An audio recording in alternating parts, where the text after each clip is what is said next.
Hey there everyone, Jonathan E. Smith Tano here, and welcome to my review/reaction of Doctor Who Series 10 Episode 2, Smile, written by Frank Cottrell Boyce. I thought maybe for this video I could do the whole thing smiling, because that was the sort of theme of the episode, so I thought I could do it during this video. So, 3, 2, 1, there you go. That won't not get uncomfortable at all for you, will it? So usually a series of new Doctor Who will start in the present, and then either they'll go sort of backwards in time or forwards, and for this episode it seems they've decided to go forwards, leaving past for the next episode. See, I've worked out the system here. So, good points straight off visually. This episode was fantastic.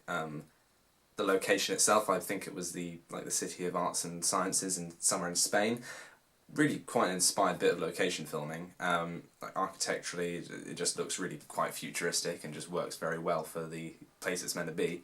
And it was directed very well as well. You know, some great shots in there, and of course having the emoji sticker on the back allowed the director to kind of get in a bit of you know, kind of up the tension a bit by having the camera focus on their backs, where you can see their emotion, which is quite a clever device. Also quite an intriguing setup. You know, Doctor and Companion going to a strange abandoned location, kind of discovering what it is.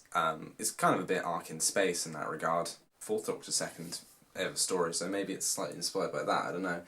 And we're introduced to this future of emojis and blue jelly cubes, and you know, they go around and there's this garden and very nice, there's nanobots everywhere, and of course then the dark twist comes in that the garden's fertilizer is actually people. It also kind of, the whole thing kind of harked back to a simpler way of storytelling for a Doctor Who episode. You know, quite a classic setup. The Doctor and Companion arrive at a futuristic/alien location.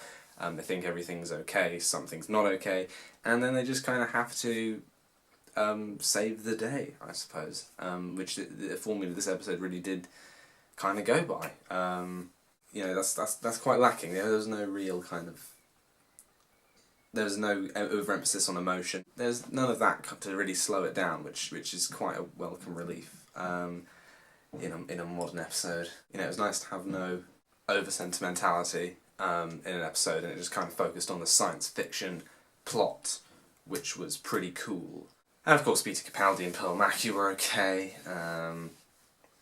There were some of those kind of annoying remarks, kind of knowing sort of remarks, but that's just how Doctor Who's written these days, so I can't really do anything about that.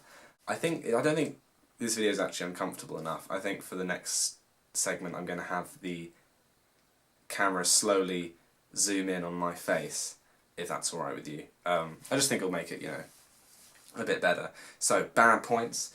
Really, I think a lot of people have said this episode should have been an hour, to be honest. The ending was pretty rushed. When obviously the Doctor's going through the spaceship to the heart of it, to the core, to try and blow it up, and then it turns out there's humans cryogenically frozen, and then they have to, you know, get guns, and they try to go and kill all the robots, and it just, that whole thing could have been, you know, a proper, like, a half-hour long, but it was like kind of squeezed into 10 minutes and didn't really feel that good, and the human characters weren't really developed, so they were just kind of a generic kind of humans are the bad guys sort of thing. You know, this should have been just, they either need to like make the episodes an hour long.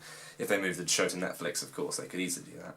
You know, it just, the humans came along, it kind of, the pacing just got too much, really. But to be honest, as an episode, a standalone episode, it succeeded, I think. You know, it had a kind of message at the end, I suppose, about, you know, respect your environment, and obviously the whole emoji thing, kind of a comment on nowadays emotion kind of being boiled down to a series of little images you send to people. Always look happy on social media, and, you know, always be happy, you know, which is nice, you know. A bit happiness patrol, as loads of people have pointed out, but to be honest, that's the only thing this episode has in common with the happiness patrol. It's a very different type of episode, I think. So really, overall, I think it was really good. Just a shame the ending was kind of rushed. I think as well, yeah. And the Doctor just resetting them seems like it could have been a viable option to begin with, but I guess he didn't think of that. So not a hugely satisfying conclusion, but the rest of it, top dollar. Overall, 7 out of 10. A little bit better than first episode, but that was good as well. So I think this series is off to a fairly good start. You know, I have some restored faith in the show. Thank you for watching. I'll see you next time for Thin Ice. How thin is the ice? Enough for an elephant to stand on, apparently.